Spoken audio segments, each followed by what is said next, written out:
1935년 온 유럽이 전쟁과 혼란의 그림자로 뒤덮이던 바로 그 시절에 철학자 에드문트 후설은 이런 충격적인 진단을 내놓습니다. 유럽은 지금 깊은 병에 걸렸다. 이건 그냥 문학적인 비유가 아니었어요. 나치즘과 파시즘이 광기처럼 번지고 이성의 힘이 무력해지던 그 시대의 한복판에서 던진 아주 절박한 외침이었죠. 그는 이 병의 뿌리가 대체 어디서 시작됐는지 알기 위해서 서양 사상이 처음 태어났던 고대 그리스까지 무려 2500년이라는 어마어마한 시간을 거슬러 올라갑니다.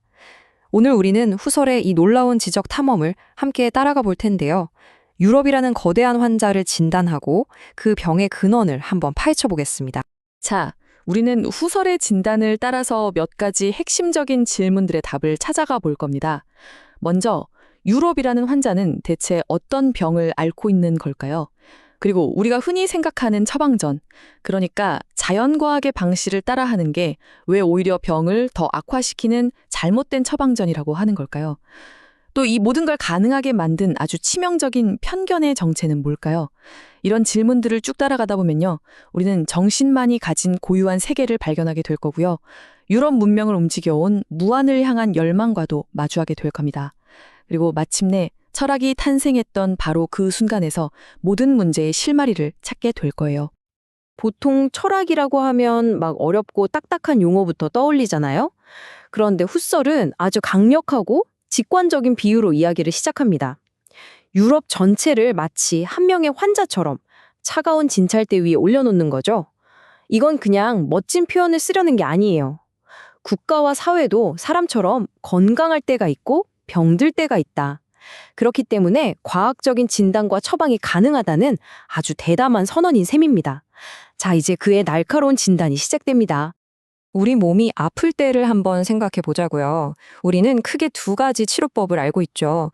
한쪽에는 해부학이나 생리학 같은 아주 정밀한 과학의 바탕을 둔 현대의학이 있습니다.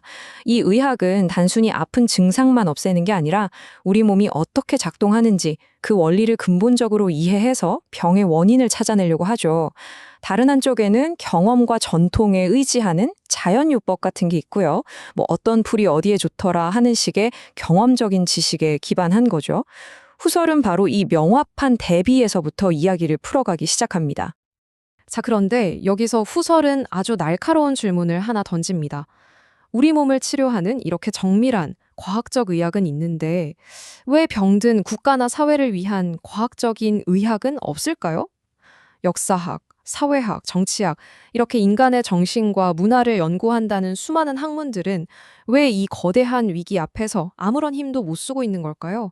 어째서 우리는 국가적인 위기가 닥쳤을 때 과학적인 진단 대신 그냥 주먹구구식의 임시방편에만 매달리고 있는 걸까요? 후설의 진단은 정말 단호합니다. 유럽이라는 환자는 지금 위독하다는 거예요. 주변에서는 파시즘이니 공산주의니 하는 검증되지 않은 민간요법 같은 개혁안들만 마구 쏟아져 나오고요. 정작 정신의 의사가 되어야 할 인문학자들은 침묵하고 있다는 거죠. 이건 마치 의사가 병의 근본적인 원인은 모른 채 열려면 해열제 주고 기침하면 기침약 주는 식의 대증 요법만 쓰는 거랑 똑같은 상황입니다. 증상은 잠깐 나아질지 몰라도 병은 몸속 아주 깊은 곳에서 계속 자라나고 있는 거죠. 아니, 그럼 인문학은 왜 이렇게 무력해진 걸까요? 여기에는 아주 그럴듯하게 들리는 변명이 하나 있습니다. 바로 자연과학의 눈부신 성공 앞에서 인문학이 길을 못 펴고 있다는 생각이죠. 하지만 후설은 바로 그 변명이야말로 이 위기의 핵심 증상이라고 아주 날카롭게 지적합니다. 사람들이 흔히 이렇게 말하잖아요. 자연과학이 정말 위대한 이유는 우리 눈에 보이는 이 세상을 그냥 주관적인 착각일 뿐이라고 보고 그 너머에 숨어있는 객관적이고 수학적인 법칙을 파헤치기 때문이라고요. 붉게 타는 노을의 아름다움 대신에 빛의 산란 공식을 보고 아름다운 새의 노랫소리 대신에 공기의 진동수를 탐구함으로써 우리가 비로소 자연의 비밀을 풀고 자연을 지배할 수 있게 되었다는 그런 논리죠. 반면에 정신과 문화를 다루는 인문학은 뭐랄까 태생적인 한계를 가진 것처럼 보입니다. 아무리 위대한 생각이나 예술 작품이라고 해도 결국 그걸 만들어내는 건 물리적인 뇌와 신체 아니냐는 생각 때문이죠. 마치 아무리 뛰어난 소프트웨어도 결국 하드웨어 위에서만 돌아갈 수 있는 것처럼요. 정신도 육체라는 물리적인 기반 없이는 존재할 수 없다는 겁니다. 그러니까 정신을 제대로 이해하려면 결국 그 기반이 되는 육체를 탐구해야 한다는 결론으로 가게 되는 거죠. 자, 그럼 결론은 좀 명확해 보이죠? 인문학이 자연과학처럼 진짜 과학이 되려면 인간의 모든 정신활동, 그러니까 사랑, 증오, 예술, 종교, 역사 같은 것들을 전부 다 물리나 화학 공식으로 바꿔야 한다는 겁니다. 근데 이건 뭐 한 사람의 뇌 활동을 분석하는 것조차 엄청나게 어려운데 한 국가, 한 문명 전체를 이런 식으로 설명하겠다는 건 사실상 불가능하다고 선언하는 거나 마찬가지죠. 결국 인문학은 영원히 정밀하지 못한 이류 학문으로 남을 수밖에 없다는 패배주의에 빠지게 되는 겁니다. 그런데 말이죠. 만약에 이 모든 생각, 그러니까 인문학이 자연과학을 따라야만 한다는 이 모든 추론 방식 자체가 틀렸을 뿐만 아니라 사실은 이 질병의 한 증상이었다면 어떨까요? 후설은 바로 이 지점에서 아주 대담한 반전을 시도합니다. 바로 이 지점에서 후설이 모든 판을 뒤집어 버립니다. 인문학이 자연과학을 흉내내야 한다는 그럴듯한 주장이 사실은 유럽을 병들게 하는 치명적인 편견 그 자체라고 선언하는 거죠. 우리가 병을 진단하고 해결할 방법이라고 굳게 믿었던 것이 실제로는 병의 가장 큰 원인 중 하나였다는 정말 충격적인 진단입니다. 이 거대한 편견을 깨부수기 위해서 후설은 우리가 너무나 당연하게 생각해왔던 세계라는 개념부터 다시 생각해보자고 제안합니다. 우리가 자연이라고 말할 때 사실은 완전히 다른 두 가지를 섞어서 이야기하고 있다는 거죠. 후설의 주장은 이겁니다. 역사학자가 연구하는 고대 그리스의 자연과 물리학자가 연구하는 자연은 그냥 이름만 같을 뿐 완전히 다른 거라는 얘기예요. 역사학자에게 중요한 건 올림포스 산의 암석 성분이나 지질학적 구조가 아니죠. 고대 그리스인들이 그 산을 신들이 사는 집으로 여기고 두려워하고 경험했던 바로 그 의미의 세계가 중요한 겁니다. 후설은 이 의미의 세계를 주의 세계, 독일어로는 옴벨트라는 개념으로 설명합니다. 이게 뭐냐면 한 문화권의 사람들이 실제로 살고 숨쉬는 현실 세계, 그러니까 그들의 신념, 가치, 관습, 신화까지 전부 다 포함하는 총체적인 경험의 세계를 말해요. 지금 우리 눈에는 허구처럼 보이는 신화나 미신이 그들에게는 과학 법칙보다 더 생생하고 강력한 현실이었던 셈이죠. 이 표를 보시면 그 차이가 아주 명확하게 들어오죠. 왼쪽은 고대 그리스인들이 실제로 살았던 주위 세계입니다.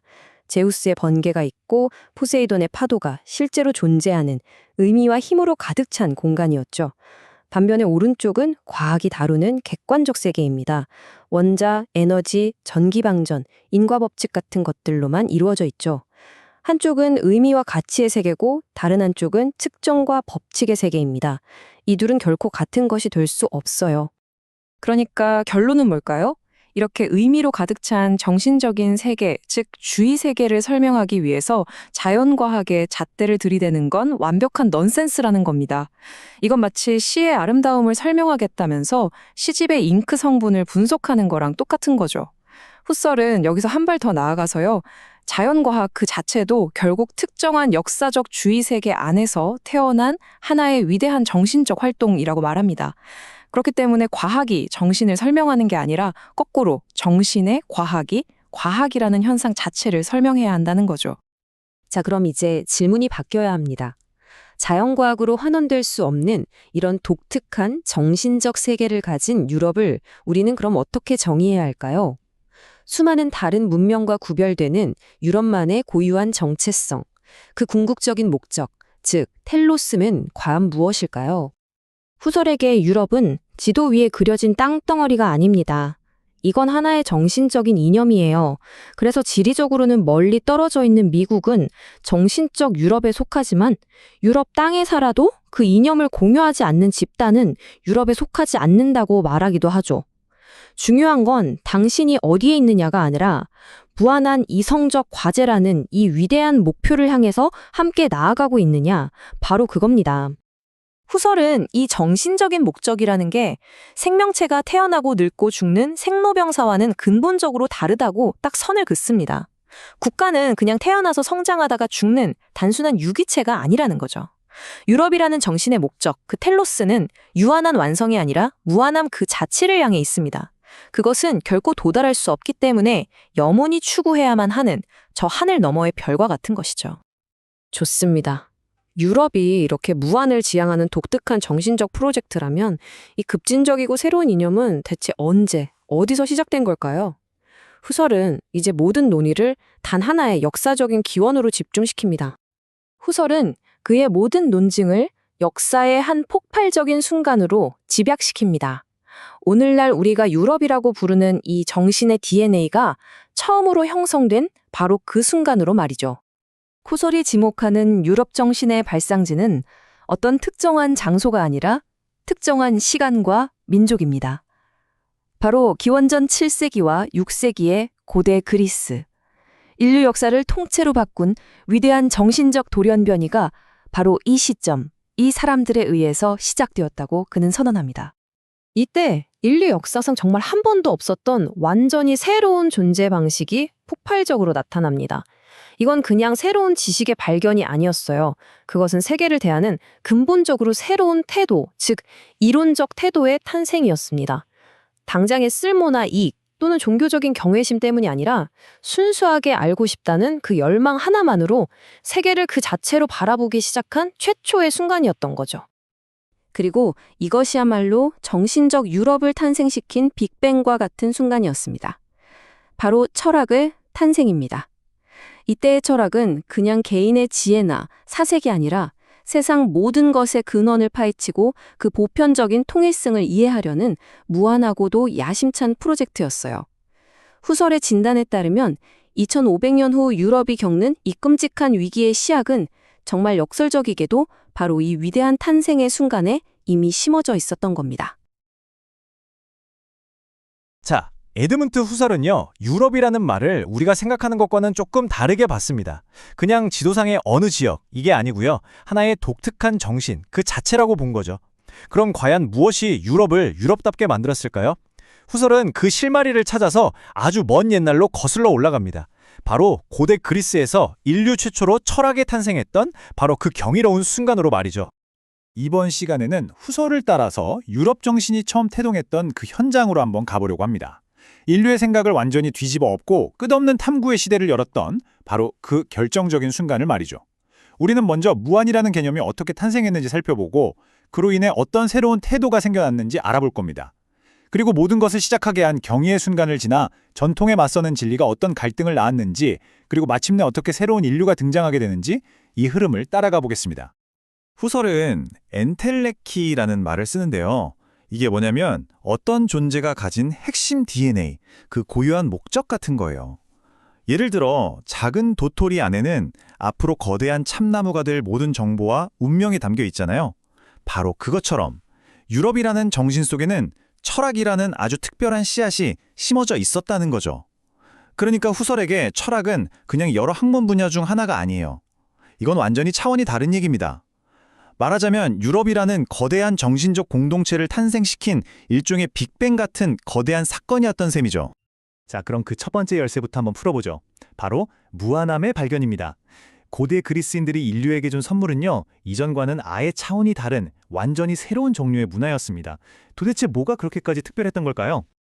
후설이 여기서 정말 날카로운 구분을 하는데요. 한번 생각해보세요.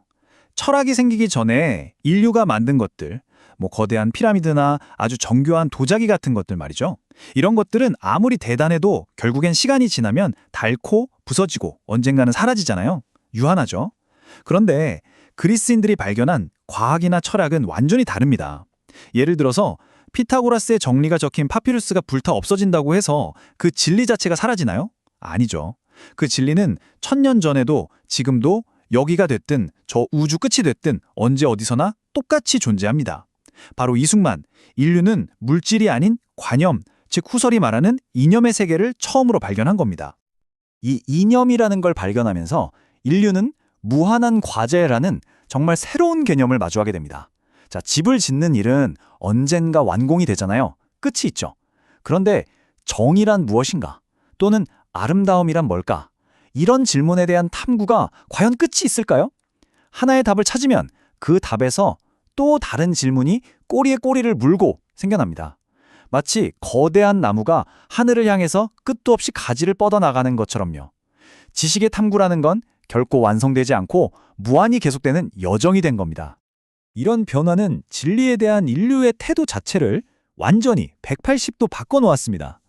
예전에는 진리라는 게 우리 부족, 우리 마을의 동굴 안에만 있는 거라고 생각했다면 이제 진리는 저 멀리 밤하늘에 떠있는 북극성 같은 게 된 거예요. 우리가 손으로 직접 만질 수도 없고 거기에 완전히 도달할 수도 없지만 깜깜한 어둠 속에서 우리를 계속 나아가게 만드는 절대적인 방향이자 목표가 된 거죠. 우리가 발견하는 모든 진리는 그래서 최종 정답이 아니라 저 무한한 진리를 향한 기나긴 여정 위에 찍는 하나의 발자국일 뿐입니다. 자, 그럼 다음 이야기로 넘어가 보죠. 유한함에서 무한함으로 이 엄청난 도약을 가능하게 했던 정신적인 태도는 대체 뭐였을까요? 아니, 인류는 어떻게 당장 먹고 사는 지상의 문제에서 눈을 돌려서 저 아득히 먼 하늘의 별을 바라보게 된 걸까요? 훗설은 여기서 인간의 삶의 태도를 딱 두 가지로 나눠서 설명해요. 하나는 인류 보편의 생존을 위한 태도, 즉 신화적 실천적 태도고요. 다른 하나는 정말 특이하게도 고대 그리스에서 처음 나타난 순수한 삶을 위한 태도, 바로 이론적 태도입니다. 이건 단순히 지식이 많고 적고의 차원이 아니에요. 삶을 대하는 마음가짐, 그 근본적인 자세 자체가 완전히 다른 겁니다. 예전에 인류에게 지식이라는 건 산마디로 도구였습니다. 툴이죠, 툴. 하늘의 별 움직임을 왜 연구했을까요? 낭만적이어서가 아니에요. 언제 씨를 뿌려야 농사가 잘 될지 그 시기를 알기 위해서였죠. 신에 대한 지식은 왜 필요했을까요? 자연재해를 피하고 풍요를 기원하기 위해서였습니다. 모든 삶의 목적은 결국 더 잘 먹고 더 잘 살기 위한 아주 실용적인 수단이었던 셈이죠. 그런데 그리스 사람들이 정말 이상하고 인류 역사상 유례없는 짓을 하기 시작합니다. 바로 의도적으로 쓸모없는 짓을 하기 시작한 거죠. 이 지식이 당장 나한테 돈이 되나?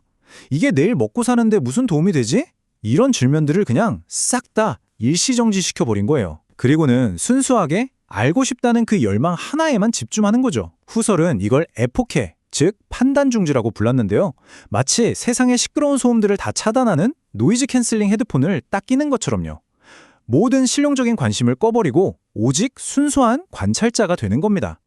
아니, 도대체 뭐가 사람을 이렇게 이상하고 비실용적인, 당장 먹고 사는 데는 아무짝에도 쓸모없어 보이는 태도로 이끈 걸까요? 그 답은 의외로 인간의 가장 원초적이면서도 아주 고귀한 감정 하나에 있었습니다. 여러분도 그런 경험 있으시죠? 밤하늘에 쏟아질 듯한 별들을 보면서 와, 저 너머에는 대체 뭐가 있을까 하고 그냥 순수하게 궁금해지는 순간, 내일 출근 걱정, 카드값 걱정 같은 일상의 문제들은 다 잊어버리고 세상을 처음 보는 아이처럼 경이로운 눈으로 바라보게 만드는 그 강력한 힘, 그게 대체 뭘까요?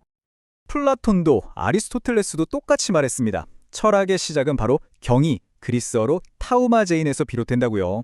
이건 그냥 호기심과는 조금 다릅니다. 세상을 향한 어떤 순수한 놀라움, 경외감 같은 거죠. 삶 자체가 삶의 가장 큰 기쁨이자 목적이 되는 그런 순간이에요. 저건 대체 뭐지? 이 순수한 질문이 터져나오는 바로 그 경이로 가득 찬 순간에 인류의 위대한 철학이 시작된 겁니다. 후설은 이 경이가 어떻게 철학으로까지 발전했는지 그 과정을 정말 흥미롭게 설명합니다. 자, 상상해 보세요.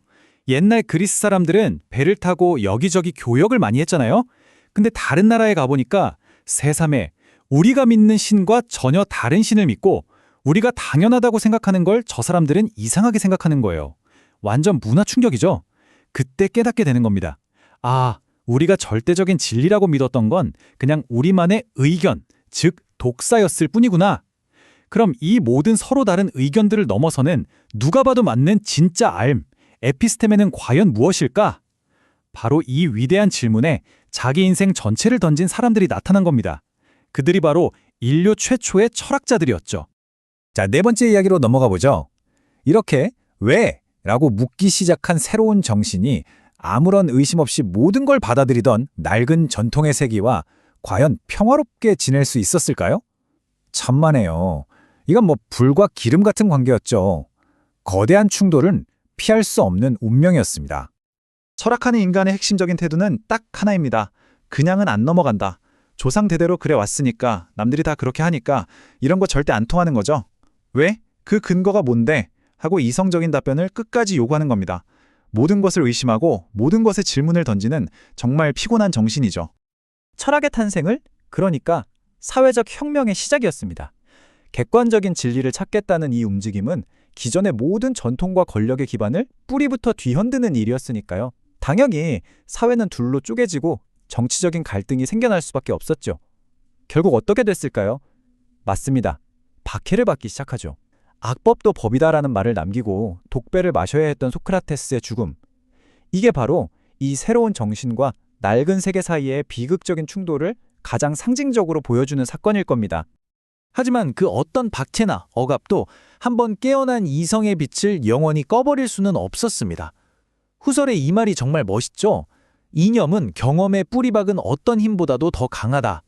칼이나 권력으로 사람을 죽일 수는 있어도 한번 세상에 퍼져나간 생각의 힘, 즉 이념은 그 어떤 물리적인 힘보다도 강하고 오래 간다는 겁니다. 자, 이제 마지막 이야기입니다. 이렇게 꺾이지 않는 철학의 정신이 마침내 완전히 새로운 종류의 공동체를 만들어냅니다. 이 공동체는 피나 땅으로 묶인 공동체가 아니었어요. 국경, 민족, 언어의 장벽을 가뿐히 뛰어넘어서 오직 진리를 향한 뜨거운 열정 하나로 뭉친 거대한 정신의 네트워크였죠. 생각해보면 당연합니다. 아테네의 파르테논 신전은 그리스의 위대한 유산이지만 삼각형 내각의 합은 180도다라는 진리가 그리스만의 것은 아니잖아요. 이건 온 인류의 것이죠. 철학이나 과학은 태어날 때부터 국적이 없는 보편적인 속성을 가지고 있었던 겁니다. 그래서 서로 낯설었던 민족들을 하나의 거대한 지적 공동체로 묶어주는 강력한 접착제가 될 수 있었습니다. 바로 이것! 후설은 이것이야말로 유럽의 진짜 의미라고 말합니다. 후설에게 유럽은 지리적인 이름이 아니라 하나의 위대한 정신 그 자체를 가리키는 말이에요. 수많은 민족들이 각자의 개성을 지키면서도 보편적 진리라는 저 무한한 과제를 향해 함께 나아가는 거대한 프로젝트 공동체.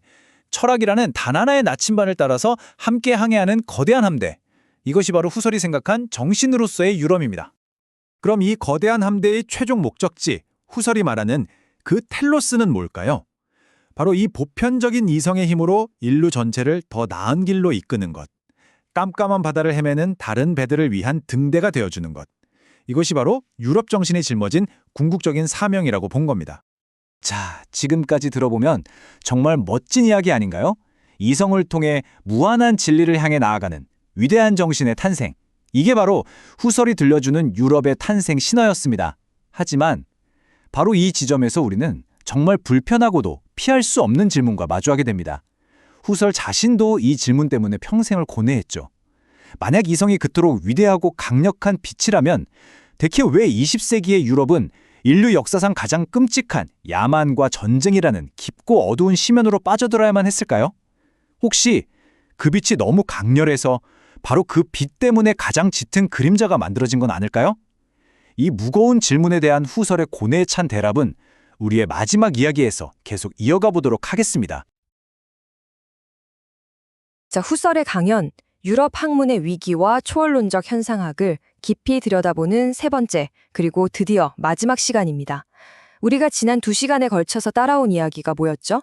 바로 유럽이라는 정신적 대륙의 정체성은 고대 그리스에서 탄생한 철학, 그러니까 이성을 통해서 세계와 자신을 이해하려는 그 끝없는 탐구 정신에 있다는 거였죠. 이 무한한 과제를 향한 열망, 이게 바로 유럽을 특별하게 만들었다는 거고요. 그런데 말입니다.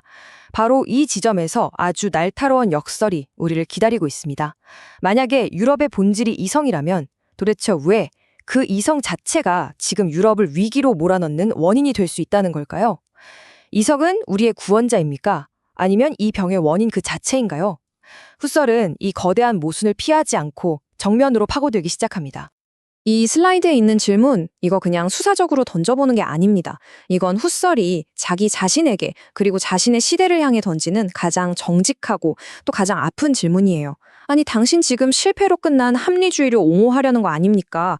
제1차 세계대전의 그 끔찍한 참호 속에서 기술적 합리성이 만들어낸 대량 살상 무기 앞에서 산산조각 난 게 바로 그 잘난 계몽주의의 이성 아니었나요? 그런데 이제 와서 다시 이성을 해결책으로 내놓겠다니 이건 너무 순진한 생각 아닙니까? 하는 아주 강력한 반론인 셈이죠. 실제로 당시에 많은 사상가들은 이성이 인간을 해방시키기는커녕 오히려 인간을 도구로 만들어버리고 세계를 비인간적인 계산의 대상으로 만들어버렸다고 아주 통렬하게 비판했거든요. 후설도 이 비판이 틀렸다고 말하지 않아요. 그 진실을 인정합니다. 하지만 그는 문제의 뿌리가 이성 그 자체에 있는 게 아니라 우리가 이성을 이해하고 사용하는 방식이 어딘가 근본적으로 잘못됐기 때문이라고 주장합니다. 자, 이제 후설 논중에서 가장 정교하고 핵심적인 부분으로 들어가 보겠습니다. 그는 합리주의라는 이 거대한 흐름이 어느 시점부터 잘못된 길로 들어서서 완전히 길을 잃어버렸다고 말합니다. 그러니까 이성이라는 아주 고귀하고 위대한 이상이 근대에 들어서면서 원래 의미를 잃어버리고 뭔가 왜곡된 형태로 변질되어 버렸다는 거죠. 후설에 따르면 우리는 지금 전혀 다른 두 가지를 똑같이 이성이라는 이름으로 부르는 혼란에 빠져 있는 겁니다. 그는 이 둘을 명확하게 구분하는 것에서부터 위기 극복의 실마리를 찾아야 한다고 생각했어요. 이 슬라이드가 바로 그 결정적인 차이를 보여줍니다. 왼쪽을 보세요. 이게 후설이 되찾고 싶어하는 이성의 본래 모습, 바로 고대 그리스 철학에서 시작된 위대한 이상입니다. 이건 단순히 계산하고 분석하는 그런 능력이 아니에요. 이건 뭐랄까, 영원의 관점 아래에서 절대적인 진리를 향해서 나아가려는 무한한 과제를 스스로에게 던지는 인간 실존의 완전히 새로운 차원 같은 겁니다. 유한한 삶을 넘어서 보편적인 진리와 나를 연결하려는 어떤 정신적인 태도인 거죠. 반면에 오른쪽을 보세요. 이게 바로 근대의 합리주의입니다. 후설은 이걸 아주 신랄하게 일탈이라고 불러요. 한쪽으로 너무 치우쳤고 자기가 뭘 하는지도 모르는 순진함에 빠져 있고 모든 걸 그냥 껍데기만 있는 외부의 사물처럼 취급하는 완전히 뒤틀려버린 이성이라는 거죠. 처음엔 뭐 그럴 수 있었다고 쳐요. 하지만 그 방향이 너무나 일방적이었기 때문에 결국엔 인간의 정신을 억압하는 악이 되어버렸다는 게 후설의 진단입니다. 후설이 직접 뭐라고 하는지 한번 들어볼까요? 나 역시 유럽의 위기가 잘못된 합리주의에 뿌리를 두고 있음을 확신한다. 그러나 이것이 합리성 자체가 악이라는 의미로 해석되어서는 안 된다. 이 문장이 그의 입장을 아주 명확하게 요약해주죠. 그는 이성을 버리자고 말하는 비합리주의자가 절대 아닙니다. 오히려 그 누구보다 이성의 힘을 믿는 사람이죠. 다만 그는 우리가 지난 수백 년간 이성이라고 굳게 믿어왔던 것이 사실은 이성의 그림자, 이성의 짝퉁에 불과했다고 말하는 겁니다. 진짜 문제는 이성이 아니라 이성에 대한 우리의 순진한 믿음, 즉 잘못된 합리주의에 있다는 거죠. 그렇다면 그 잘못된 합리주의의 진짜 이름은 과연 뭘까요? 드디어 후설 진단의 심장부로 들어왔습니다. 그는 근대 사상이 빠져버린 이 거대한 함정을 객관주의라고 부릅니다. 유럽의 위기, 그러니까 현대 정신의 모든 혼란과 방향상실은 바로 이 객관주의라는 너무나도 매력적인 유혹에서 시작되었다는 겁니다. 이건 우리가 세계를 바라보는 방식에 생긴 아주 작은 틈이었지만 결국에는 모든 것을 바꿔버린 결정적인 균열이었습니다. 객관주의가 정확히 뭐냐고요? 이 슬라이드가 그 핵심을 딱 정의해주네요. 한마디로 자연과학이 수식과 법칙으로 설명하는 저 객관적 세계가 이 세상에 존재하는 모든 것, 즉 현실의 전부라고 믿는 순진하기 짝이 없는 생각입니다. 이게 왜 그렇게 치명적이냐고요? 그 과학이라는 활동을 가능하게 만든 주체, 그러니까 질문하고 관찰하고 생각하고 이론을 세우는 우리 인간의 주관적인 의식, 즉 정신의 존재를 완전히 잊어버리게 만들기 때문이에요. 과학은 세계에 대한 엄청난 지식을 만들어내면서 정작 그 지식을 만들어내는 정신, 자기 자신은 탐구 대상에서 쏙 빼버린 거죠. 이건 마치 손전등으로 방 안의 모든 것을 환하게 비추면서 정작 그 빛을 내고 있는 손전등 자신은 결코 비추지 못하는 것과 같은 자기 모순입니다. 이 비교를 보시면 아! 하고 무릎을 탁 치실 거예요. 왼쪽의 직관적 주변 세계는 우리가 발딛고 살아가는 구체적이고 생생한 아주 뜨거운 삶의 세계입니다. 우리가 기뻐하고 슬퍼하고 희망하고 좌절하는 역사와 문화가 펼쳐지는 바로 그 무대죠. 고대 그리스인들에게 올림포스의 신들이 진짜 현실이었던 것처럼 이 세계는 우리의 주관적인 가치와 의미로 가득 차 있습니다. 반면에 오른쪽의 이상화된 객관적 세계는 과학이 만들어낸 추상적인 세계예요. 우리의 주관적인 경험을 모조리 제거하고 순수한 양, 숫자, 기하학적 도용으로만 이루어진 뭐랄까 아주 차갑고 깨끗한 무균실 같은 세계죠.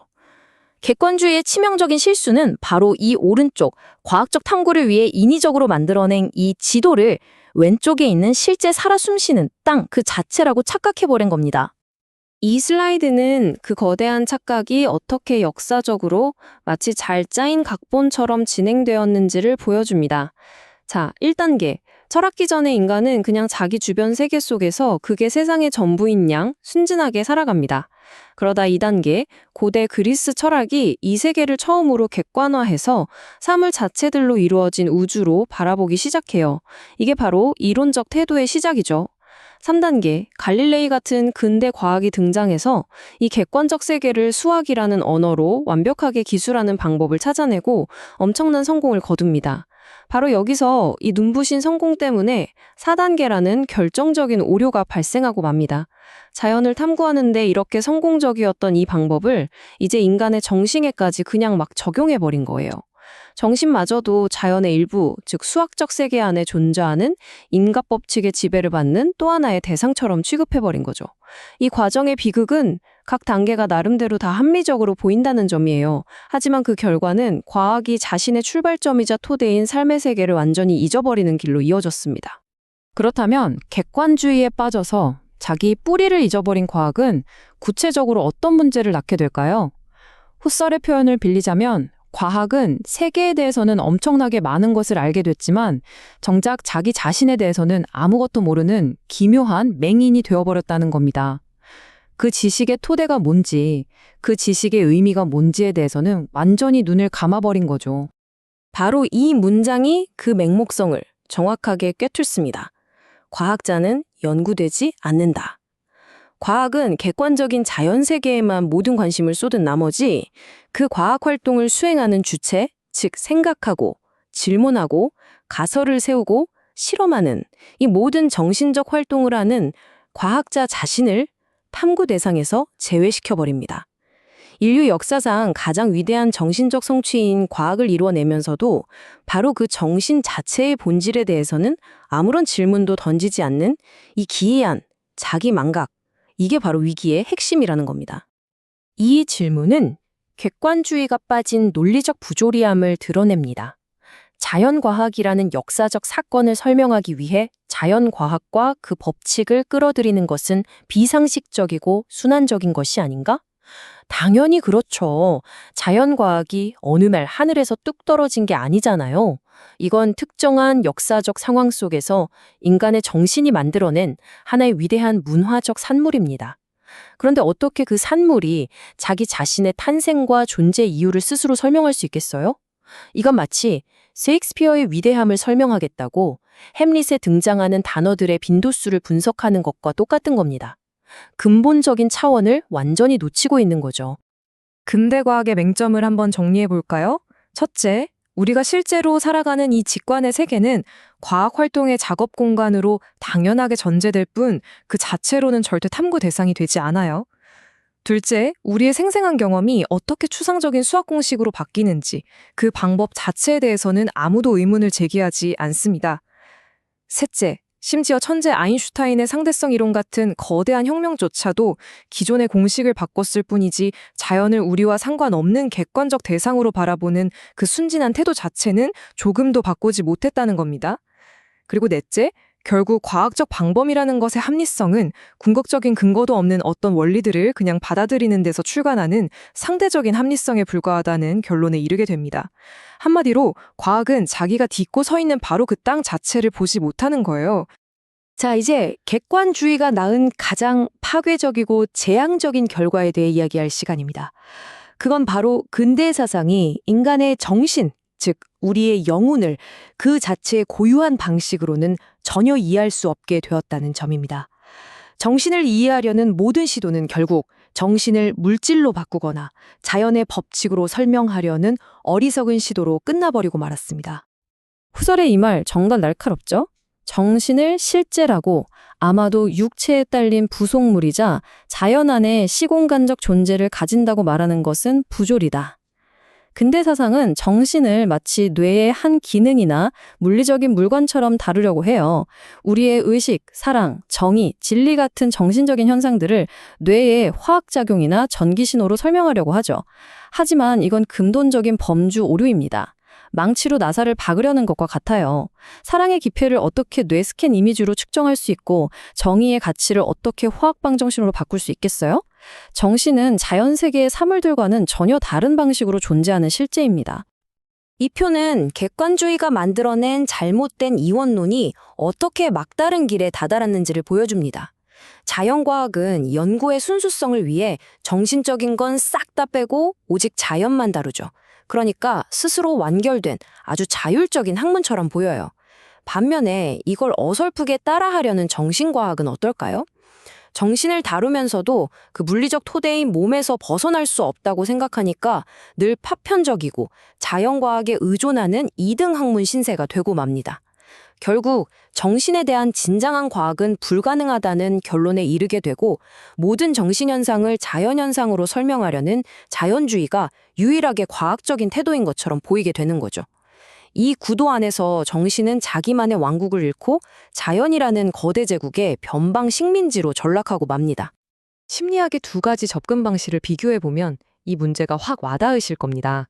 왼쪽의 정신물리학적 심리학은요, 영혼을 밖에서 물리나 화학의 도구로 연구하는 거예요. 인간의 경험을 객관화하고 자아를 그냥 분석해야 할 하나의 사물처럼 취급하죠. 이 방법으로는 인간의 목적, 다치, 이성 같은 진짜 정신 현상은 절대 다룰 수 없어요. 이건 마치 위대한 소설을 이해하겠다고 하면서 그 책을 이루는 종이의 재질과 잉크의 화학 성분만 평생 연구하는 것과 똑같습니다. 소설의 감동이나 의미를 알 수 있을 리가 없죠. 반면에 후설이 절실히 필요하다고 믿는 진정한 정신과학은 오른쪽과 같습니다. 정신의 안에서부터 그 자체로 자율적인 실제로서 연구하는 거죠. 모든 탐구는 나라는 자아의 직접적인 자기 경험에서 출발하고 공동체를 단순히 물리적인 상호작용이 아니라 정신적인 상호관계로 이해합니다. 그리고 과학 자체를 가능하게 하는 진리나 논리 같은 규범들을 탐구의 중심에 놓습니다. 이 모든 철학적인 오류들이 결국 우리 삶에 가져온 대가는 바로 이것입니다. 인간 자신의 실종과 그의 무한한 과제에 관한 이 견딜 수 없는 불명료함이 바로 위기의 근원이다. 우리는 우주의 나이가 몇 살인지, 가장 작은 입자가 무엇인지에 대해서는 그렇게 많은 것을 알게 되었지만 정작 인간이란 무엇인지, 나는 왜 사는지, 우리는 어떻게 살아야 하는지에 대한 질문에는 아무런 답도 갖지 못하게 되었습니다. 삶의 의미와 목적에 대한 질문 자체가 비과학적이고 무의미한 질문으로 취급되는 시대. 이것이 바로 후설이 진단한 유럽의 위기, 즉 현대인의 위기의 본질입니다. 자, 지금까지 우리는 후설과 함께 위기의 원인을 아주 철저하게 진단했습니다. 잘못된 합리주의, 즉 객관주의가 어떻게 과학의 풀이를 망각하게 만들고 결국 인간 정신 자체를 이해할 수 없게 만들었는지 쭉 살펴봤죠. 그렇다면 후설의 처방은 뭘까요? 그는 단순히 옛날 좋았던 시절로 돌아가자고 말하지 않습니다.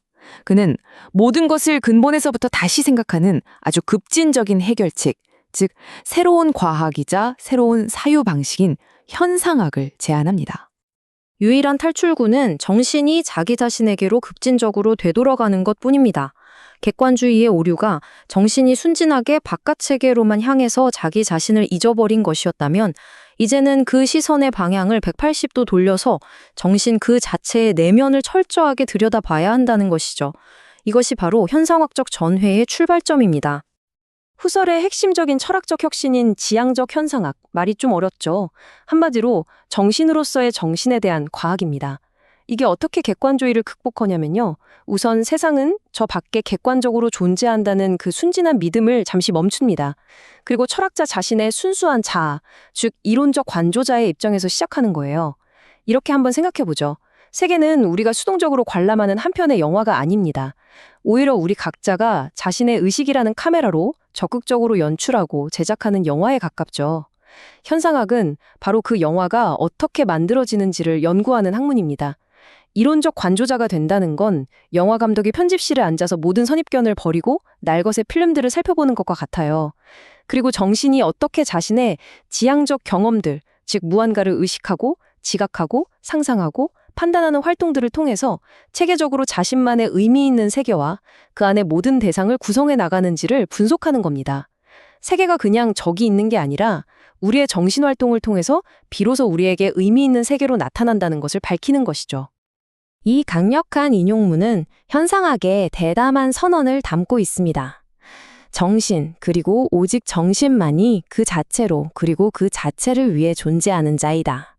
그것은 자율적이며 오직 이 자율성 안에서만 진정으로 합리적이고 진정으로 그리고 철저히 과학적인 방식으로 다루어질 수 있다.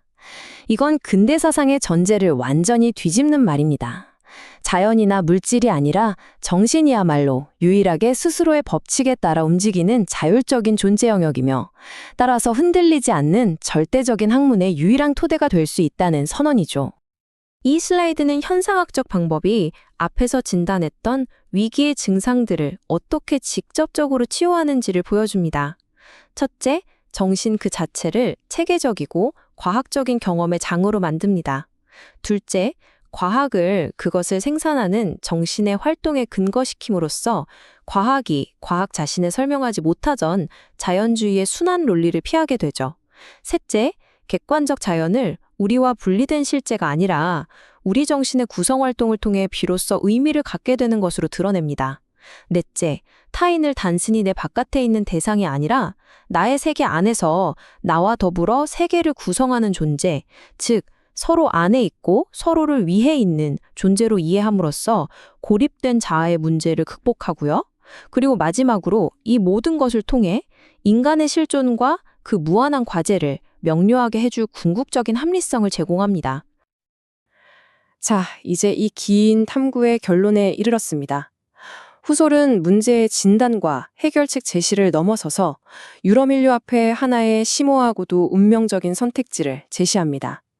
그것은 절망 속에서 쓰러질 것인가, 아니면 이성의 진정한 의미를 되찾기 위해 영웅적으로 다시 일어설 것인가 하는 선택입니다. 이 슬라이드는 후솔이 우리 앞에 제시한 두 개의 미래를 극명하게 보여줍니다. 첫 번째 길은 파멸의 길입니다. 자신의 이성적 삶의 의미로부터 완전히 소외된 유럽, 이성과 정신에 대한 야만적인 증오에 빠지고 결국 모든 것을 포기하는 거대한 권태에 굴복하는 길이죠. 두 번째 길은 재탄생의 길입니다. 철학의 정신으로부터 유럽이 다시 태어나는 길, 모든 것을 자연으로 환원하려는 자연주의를 결정적으로 극복하는 이성의 영웅주의를 실천하는 길, 그리고 삶의 의미를 위한 끝없는 전투에 기꺼이 참여할 용기를 내는 길입니다. 후솔에게 위기는 피할 수 없는 운명이 아니라 우리가 어떤 용기를 내느냐에 따라 달라지는 선택의 문제입니다. 이 세 편에 걸친 분석을 마무리하는 후설의 마지막 문장입니다. 거대한 권태의 잿더미로부터 새로운 정신적 내면 생활의 불사조가 솟아오를 것이다. 오직 정신만이 불멸하기에. 후설은 그 누구보다 냉철하게 시대의 위기를 진단했지만 결코 절망에 빠지지 않았습니다.